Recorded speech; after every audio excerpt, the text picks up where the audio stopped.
Hey everyone, it's Ben Hardy here, and in today's video we'll be taking a Wrangler Rubicon 392 up a mountain to see if the Wrangler can conquer the mountain. This is going to be an over 30-degree incline. Like, it is absolutely terrifying, but it's worth it for the content. With that being said, let's just get right into it. So I'm not going to film the entire climb because there's going to be a lot of sections that are just frankly boring. So in this intro section, I just want to kind of set the stage for what we're about to do. So we're starting at 5,100 feet elevation. I'll give you guys the elevation reading once we get to the top. But basically we have this trail that goes straight into it, and it's not super difficult. But then the final climb portion, which actually is most of the elevation gain, it's like a 30-degree incline for just lots and lots of distance. I don't know the exact distance, but lots of distance, and so it's kind of nerve-wracking. So that'll be the exciting part of the video. Traction is super necessary because there's a bunch of, it's on sand, loose rocks, and there's a lot of big rocks to climb over. And so yeah, you need to have big tires, lots of ground clearance, and you have to have power because the elevation increase already makes things difficult. Pair that with a huge incline, and if you don't have enough power, you could roll back. So yeah, so this is going to be the first quote-unquote obstacle. We've already gained just over 100 feet of elevation so far. We're almost at like 5,300 now, and well, yeah, kind of steep. I think that's one of like the, not the steepest, but one of the steepest obstacles here. But now hopefully the cameras kind of show you guys just how steep this is. Most of this is around 20 degrees. It's the top part that gets even steeper. Now right now I'm in four-wheel high, and I'm actually gonna want to put it in four-wheel low, but I'm gonna have to get up here a little bit further. I should have put it in four-wheel low earlier, but you know, I was worried more about the filming than anything else. And we do have enough torque with the 392. I just disconnected the sway bar.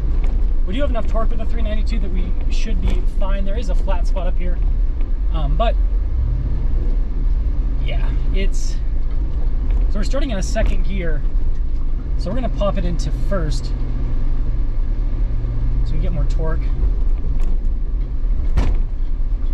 But hopefully you guys can see all the big rocks here and everything. I think there must have been like,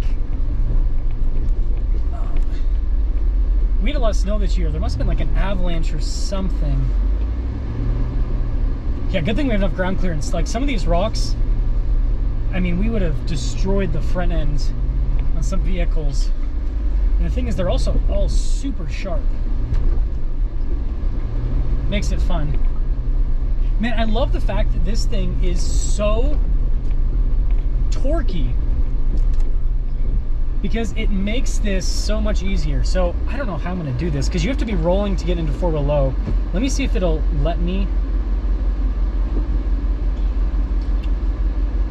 It's sketchy. I don't think we're gonna be able to get into four-wheel low because we're on too much of an incline, and I don't want to roll back too much for obvious reasons. But I did put it into four-wheel high part time. Let me see if I can get enough speed moving forward with this. From the side this way. Oh yeah, I guess I could do it from the side. Jinx just gave me a good point there. Didn't think about that. Smart. I have a little brain. It's a 12-degree. Oh, 7. Yeah, we almost got to like a 20-degree side slope. That's what's sketchy about. Yeah, we're 19 degrees to the side here. Just gonna lean. I got it into four-wheel low. So we got that going first. I'm gonna reverse out of this, and then I'll turn the cameras back on because I know you guys don't really care to see this part of it. So I've got it in four-wheel low, and I've got the differentials locked now. I've gone up this before without having the differentials locked, but I figure since we have them, might as well use them. And this is where it gets more roller coaster like, is the best way to put it. Good thing we've got solid axles though. So power steering went out again because it's overheating. 20 degrees.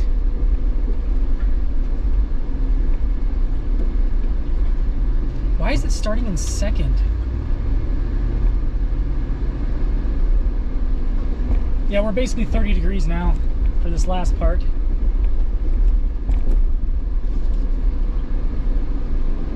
And this is where it's all tire.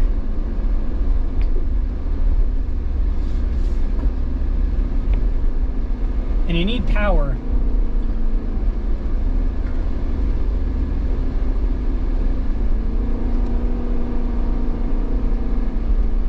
Yeah, I am at high RPMs right now. 3,000 RPMs and holding almost 4,000. But we are about to crest the mountain. Woo! Feels like a roller coaster. I wasn't looking. It's sketchy, but we made it, and we're now at 5,800 feet elevation. So my personal inclinometer is horrible. In a video, this is so embarrassing. In a video, I was like, I think this is at like 8,000 feet elevation because it feels like you're going up so high. But yeah, I mean, that was 500 feet game. No, 600. So we started at 5,200, and we're so yeah, 600 feet. And I mean, I don't know the exact distance that is, but yeah, we're not going up that. Good. I don't know the exact distance that was, but it's a big elevation gain over a very short distance. Now we start our descent into the unknown. Oh gosh. Yeah, I know. Isn't it like super scary feeling? Again, going down is always like scarier feeling than going up. Yeah, it's just like we're one way, now we're the other. So I'm taking this first part really slow. I could go a little bit quicker, but the ground is loose, and so if you lose control, really bad. I've seen, and I've mentioned this in other videos, I've seen people lose control on this hill before. Not in like a full-on vehicle like this, but like I saw a bike lose control, I saw a side-by-side lose control, and then they just tumble down. And what we discovered is this is like 1,000 feet, so it's like a 1,000-foot tumble. But dude, that's no brake at all. That's just first gear. The gearing on this 4.56 axle ratio, so it's low enough that, I mean, it's just crawling really well. Yeah, so this is not, I'm not using, this does have the like off-road cruise control. That's what I like to call it. But I'm not using that, I just have it in first gear. Let's see what second gear feels like. A little bit too fast. Okay, now we're back in first gear. Yeah, I got some stuff shifting there in the back. I think this is gonna be the most boring part of the video because it's just slowly crawling down. Mixed with my scared grunts. So is it worse going down or up for you? Down. I'm sliding off the seat. Okay. Because I'm all sweaty because we hiked up that hill. Yeah, we hiked up to the top of the mountain that I didn't want to take the vehicle up because it's super technical. I know that might have been fun for the video, but since we don't have anyone out here with us, we have a winch though, but since we don't have anyone out here with us, I don't want to put us in a situation where we might get damaged vehicle or get stuck or something. Woo. Well, that's the first main part. I'll get back to you guys at towards the end where it gets exciting again, but the gearing on this is so low that you really, I had to use the gas more than the brakes, to be honest. Okay, well, I just realized this GoPro view might have been crappy during a portion of the video because it looked like it slanted down a little bit. But anyways, oh, I just went up a little bit too high with the earphones. This is where it gets articulated. So this section right here is not going to be hard for the Wrangler because, again, solid front axle. But a lot of modern vehicles that are off-roaders will have independent front suspension. And so this is where they really struggle because they don't have a lot of front-end articulation to be able to handle this type of terrain. And the thing that's cool about the Wrangler is this is the smallest, brand new vehicle you can buy. Outside of I guess the new Ineos Grenadier also has solid axles, but that's kind of more of like a niche vehicle. But like from a mainstream automaker, smallest brand new vehicle you can buy with solid axles, because the other vehicles you can buy with solid axles brand new are HD trucks, like Ford Super Duty, Ram HDs, Chevy's trucks. They are independent suspension now. But I mean, you can see it helps out massively. I say we go through this. It's not as steep as over there. But it looks like it's way more articulated, so that'll be kind of fun. Okay, I'm gonna put it in automatic mode and see what the Jeep does. It's probably gonna put it into, yeah, second gear. So one thing I will complain about is, you know, the gear, starting at a second gear is fine for like up to 20 degrees. But like on some of the stuff that's steeper than that, having the vehicle start at second gear is a huge detriment. But it's better than Toyota, because Toyota has their vehicle start at, like, even in 4-wheel low, they'll still start at a 4th gear.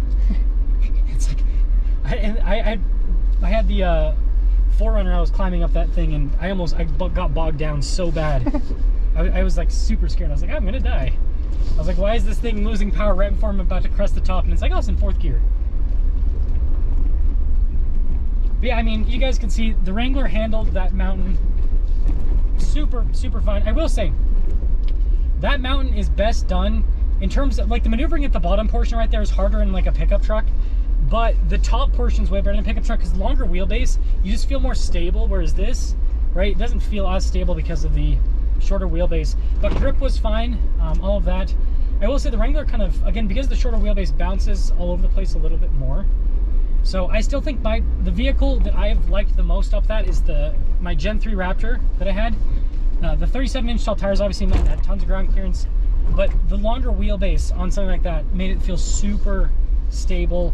It didn't feel as extreme, whereas this, what it kind of feels like happens is some of those big rocks, the tire goes under it and it's, you know, kind of spits it out a little bit, and then the whole Wrangler kind of comes off. It kind of goes all over the place, and so that's the detriment, I suppose, to, you know, doing a smaller vehicle like this.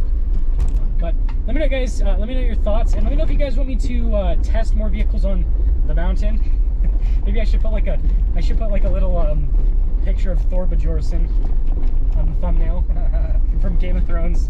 Yeah, let me know if you guys want me to do more of these tests on that with vehicles to see what vehicles can make it up. And I guess if they don't make it up, then you'll never see the video.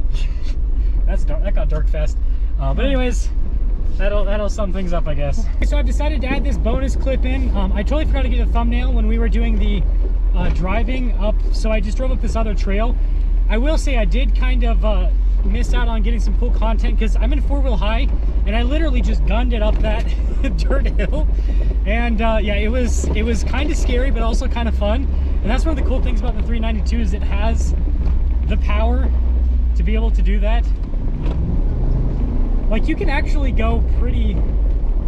That rock's kind of big. Ah! Okay, we're good.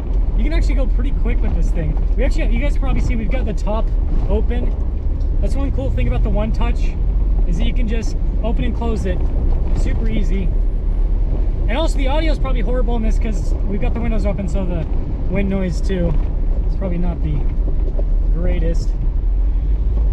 But yeah, I mean, this thing, again, it's no Raptor by any means, but the speed that you can go down some of these trails, it's pretty amazing with how much suspension travel this has.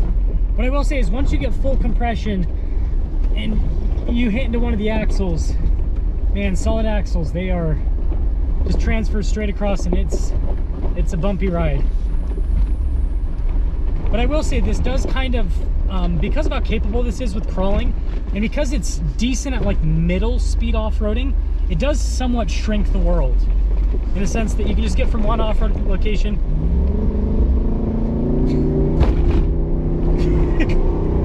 one off-road location to another. Dude, that was full throttle. It like did not want to, it was like bogging down hard. That's weird. The traction control was cutting the power. So I guess we'd have to turn traction control off if we wanted more power. I mean, at least we got to hear a little bit of the V8 engine. Man, every single time I see a big rock and we're going somewhat fast, I'm like, I am going to wreck this Jeep. But we avoid all of them. Oh, there's a big, look at this. Just imagine putting a wheel in that thing. Oh, Rip.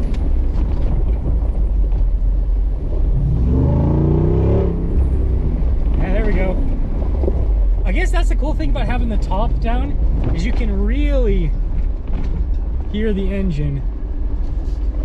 I cannot even see what we're going over. Oh, this doesn't look too bad. Yeah, it's not too bad at all. thing bogs down hard. Like the stability control really cuts the power on this, like massively. Can we? Yeah, there it is. Let's see if that helps it. Oh yeah. There we go. I guess this is what we will end with, is a little bit of